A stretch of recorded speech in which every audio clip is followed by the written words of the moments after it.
I want what's on that ship. Alien Earth is a show I can't quite figure out whether it is a masterpiece or something that's in between being good or being off script. But what is undeniable is the passion that went into all the details of this world. And this makes it uniquely special, and in some ways, that also makes it a win. As a channel that focuses on the putrid aspect of the corporate environment, the Alien franchise has always been the most realistic depiction of what future abusive corporations would most likely end up becoming. That's if they could escape the atmosphere of their own self-destruction, which is highly unlikely. But this is where the fantasy element of it comes into play. But also, ironically, it shines a very grounded, realistic light on the malignant toxicity of what corporations will inevitably morph into. Let's be honest, the conditions are fertile for this type of behavior today because of the corporate body's insatiable consuming hunger. There is devouring going on that is immense and on a global scale that's happening, and a conflict between large corporate interest and their need to grow exponentially and established governmental systems, and their fight to remain a dominating force. In Alien Earth, this is taken to the extreme, or I should say the next step. A future that depicts corporate growth has outpaced governmental authorities, and now the Earth is divided into a pie-like chart of corporate interest, each one claiming their own established area. And Prodigy Corporation, led by Wunderkind CEO Boy Cavalier. This corporation has developed hybrids, or synthetics, implanted with human consciousness in a race for immortality. CEO Boy Cavalier, this particular character intensely piqued my interest because he has all the traits needed to become an unrestrained CEO calamitous vortex. People like him, they are beautiful in their destructive attributes because of how deleteriously obedient they are to their own dark psychology, narcissism, psychopathy, and Machiavellianism.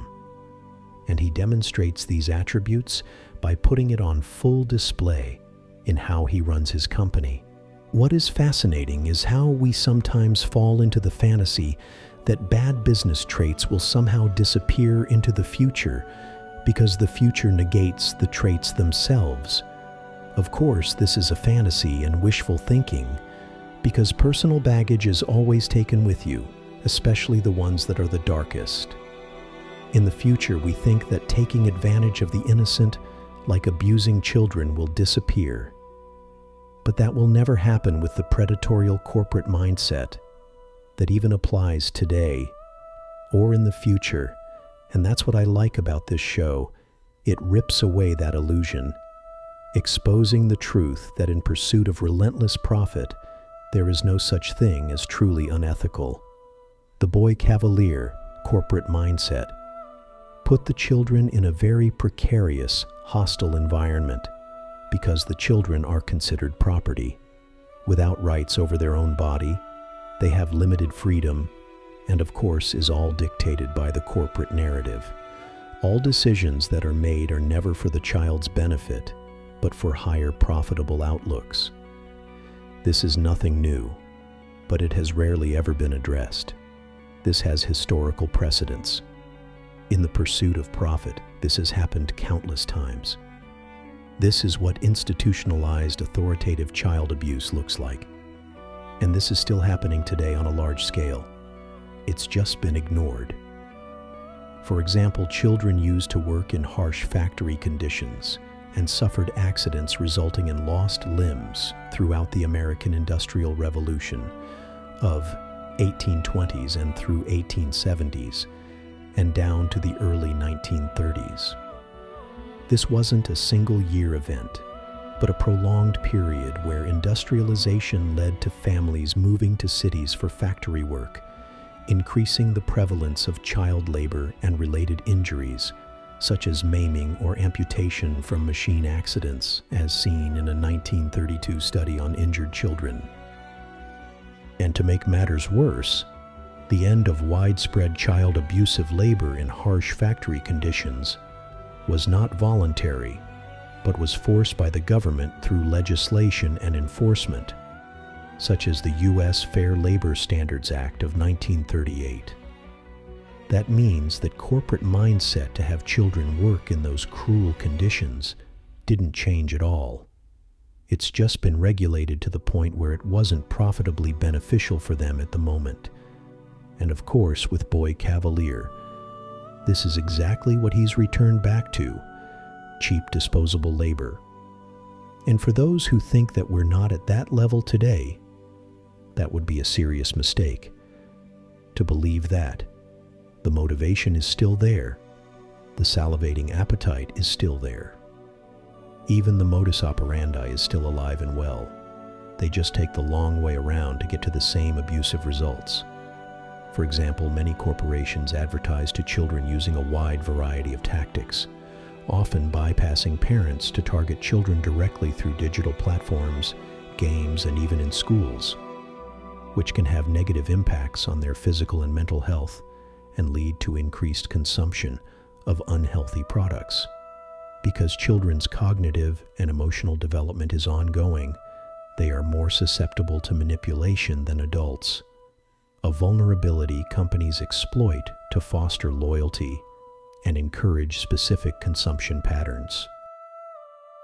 Which is beautifully illustrated by Boy Cavalier in how he manipulates, coerces, and instigates infighting between the children, isolating them from their parents or people who have their best interest at heart.